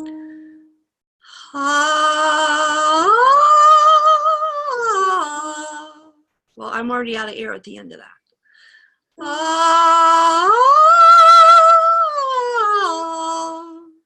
I'm done. So the idea is that I learn to take in what I need. It's like I learn to find the wave. So that as I'm singing, I'm using it up. And by the time I'm finished, my body's ready to inhale again. Not everybody has that coordination right away. And so sometimes it's useful to say to the student, don't forget to, if you have a lot left over, exhale and then breathe in, because that allows you to create a wave. And so that you feel like, now, in practical application in a piece of music, you don't always have time to do that. So sometimes you have to just go and sing, because that's the way the music is. And that's why the answer has a variation to it. I can't just say, oh yeah, you always do that, because you can't always do that in music. But in exercise, theoretically, something I don't talk about very often is that the exercises are supposed to have to do with natural movement. The tempo, that's why we don't do anything really, really, really slow unless we're working on something very specific for that reason. And we don't do fast things right away, because there's a pulse at which fast is reasonable, but then you can get too fast. If you're walking, I'm going to the grocery store. Now I got short legs because I'm only 5'2". And assuming I'm walking at a normal pace, that's a normal pace for me. If I'm 6'2", that probably isn't a normal pace for me. So the pulse of this, if you're taller, it might be slower. The exercises, even the 9-tone scale,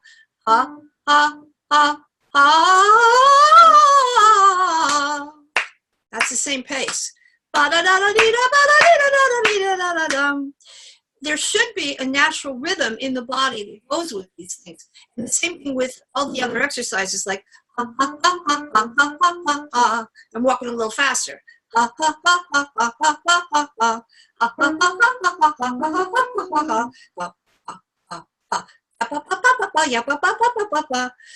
if you want the person to quicken, to get the energy moving. You want the breath to be a little faster. Breathe and breathe. You, she's are off. That has to do with how the body moves. And if you hear somebody going who walks at that tempo? Nobody. So then the body has to struggle to move the energy in a musical way as you sing. And the tempi of the exercises also sometimes go with the vowels. For instance, the 9-tone scale goes easiest with an E or an U because it's a heady exercise and it allows the voice to get lighter and more flexible. You can't make a rule, because sometimes you don't do that. But those are the tendencies of the exercises. If you've done my work and you look at the solution sequence in level 2, it talks about fast and slow. What's the good about fast? What's the good about slow? What's the not good about fast and the not good about slow? So that you have to understand the provocation that the exercise is providing and the response that should be elicited from it. And people who are coordinated in musical will respond that way. People who don't, you have to go figure out what's going on. And that's, I've also talked, I think, about in the webinars about if you have somebody doing, and you take your hand and you do, you would be amazed at how many people cannot do that. The hand gets there too soon, or it gets there too late. They can't make that coordination. Guess what? That's not going to help them when they get to a piece of music. That's what musicality is. So all of these little ingredients, especially with the breathing, flowing in and out with the exercise, are things you can get to with students who are not at the most basic level. Okay? What else, Billy? Great. Next question is, what does having more air in your lungs have to do with overall function? Well, the more air you have in your lungs, the higher the subglottic pressure. The higher the pressure in your lungs is. If you have a fuel tank that you use for your grill, there's a gauge on the tank that tells you how much gas is left. And as you get down to the end of the tank, the pressure in the tank is lower. And so that's us. If you have a lot of air, you're tanked up in your lungs, the subglottic pressure is higher. That makes high notes and loud notes easier to do because there's more breath support. And the breath is the pressure underneath the closed vocal folds in the lungs. So that's the initial moment of phonation. Most people can inhale more than they do. And so you learn to gradually take a deeper breath, meaning you get a little bit more capacity over time. And that then you have to be able to not use it all up in the first 30 seconds of singing, because the higher air pressure wants to rush out all at one time, and you don't want it to do that. So you have to learn how to hold back, which means you have to control the ribs in the belly and not your throat. What else?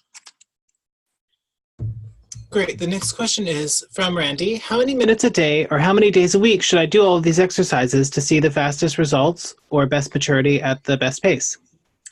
I would say, Randy, if you were doing the stuff I did with you that was deliberately taking you across the break in this higher, more mixy sound, 15 minutes is enough for quite a while, like several months, so that you don't tire yourself out. Okay, you can do more vocalizing of other things and sing songs for more, but if you don't want to make yourself exhausted vocally, 15 minutes, and then if that's comfortable, 20 minutes, and if that's comfortable, 25 minutes. You never need to do it for more than a half an hour. That's more than enough. Okay? What else? Great. The last question we have is, unless anybody else has any ones they'd like to squeeze in really quickly, is would like to know Jeannie's thoughts on pulling the abdominals in versus a poggio, which many of us were taught for classical singing, and how to know when and how much to balance or move between the two. Oh, you're not going to like my answer. It doesn't matter. If the abdominal muscles help you pressurize the air and you want to do a poggio and that works for you, do it. the point is, the research showed there's no difference between belly out and belly in as long as the ribs are engaged and you have control over the air pressure as you run out of air. And I think, this is only my opinion, that people who are strong, muscular, sturdy, probably feel the exhalation differently than someone who's slim and delicate and not necessarily quite so big voiced, let's call it. I am not somebody who feels support all the way down in my groin, but I know that I have singers here who have a big sound and they'll talk about that. Okay, well, that's what they feel. I don't think that's wrong. So if you were taught to do that, that's fine. But remember that if you're working with a jazz vocalist or somebody who does folk music or somebody who's not belting their brains out, a lot of operatic pressure in that sound isn't going to be helpful. It's going to force the vocal folds apart, make the sound breathy, and the person's going to overblow the sound and maybe even have pitch problems because it tends to lead to sharping. Don't be so in love with the poggio if you're used to classical sound, if you cross out of that sound to help somebody do something else. Also, if you're dealing with dancers, they don't all breathe the same way. Every dancer has their own pattern that they've worked out that coordinates with how they dance. And they're using their core muscles in a different way. And I mean, I've learned a lot from working with Susan Postel, who was a dancer all her life and who's a Pilates instructor, but knows so many more things about using my abs in a different way than I did before I knew her, which was 5 years ago, and trying to keep the abs tighter, the lower abs all the way down, than I was doing before I met her. And when she first said to me, pull your belly muscles in and flatten out the lower abs, I said, yeah, how do you do that? Because I've been pushing them out all my life, not necessarily even intentionally. So she said, well, you pull them in and then you breathe behind them. So my brain went, what? But I've been working with her off and on this, and I can now do that. I can now tighten my lower abs, pull them in, hold them, and then breathe underneath it. And I was like, oh. And just this week, we worked together, and both she and I are undoing patterns that we've had all our lives. And we're talking about decades worth. And she's got me breathing lower and wider in my lower ribs and my back than I have ever been able to breathe in my life, which I found, I mean, I'm 70 years old and I'm learning how to change my breathing. So the good news is you can always learn something else about your body and about the process. And it's very, very illuminating to try all kinds of different things, because you never know what little pocket you missed or what little extra you don't need. And you know, letting go of attention you don't have to have, that you don't even know you still do, is really amazing. And we're, you know, I'm working with her on her voice because she was cast in shows very early on with almost no effort and sort of had to learn on the fly while she was working, and she did very well. But now I'm kind of, you know, we're both of us going more and more layers away back into the past, and it's really remarkable. Anything else, Billy? Yeah, one question came up saying, can you explain what a poggio is? No. Because I'm sure if I asked all the people on this course, what is a poggio, everybody would give a different answer. It's a way of using your abdominal muscles when you're singing. And there's a whole relationship. Does somebody who does that want to say? But, you know, raise your hand and by all means make an explanation. I'm happy to have you do that. Nobody wants to explain it? Oh, come on. Some of you can explain it in spades. I mean, oh, there we go. Emily, thank you. Hi.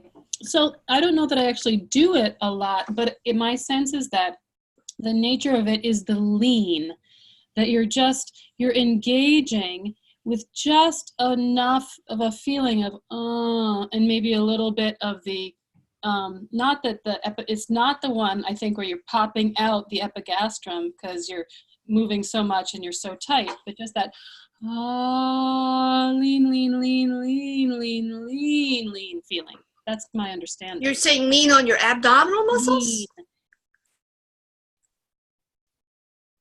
No, just a feeling of lean, like no, you're using them, but it's a feeling of leaning into support rather than pulling in. Okay. That's how I experience it, like a almost like an isometric, but less static. Okay. Well, I mean, there's a whole bunch of theories about the area in the solar plexus going forward, which is literally physically forward, right at the solar plexus, forward, as a kind of a way of breathing, and that the contraction is more like where the belly button is. There's 4 layers of abdominal muscles, and if you ask me, there's 4 different kinds of combinations that you could do in infinite possibilities. So my feeling has always been, if the sound feels like there's a connection to your body and the airstream is under your control, unless it's too much or too little, I take people at whatever they say they're doing. I don't necessarily have to enforce every single minutia thing that they have to do what I'm doing. I have good control over my air, and if the vocal fold was working well, there was never an issue for me. So also, I may not be the best person to answer those questions in the sense of the detail. It never came up really. I never had any teacher that I ever had fuss over my breathing very much. So maybe I don't know as much about it as I could have. But I mean, certainly what you said, Emily, makes sense.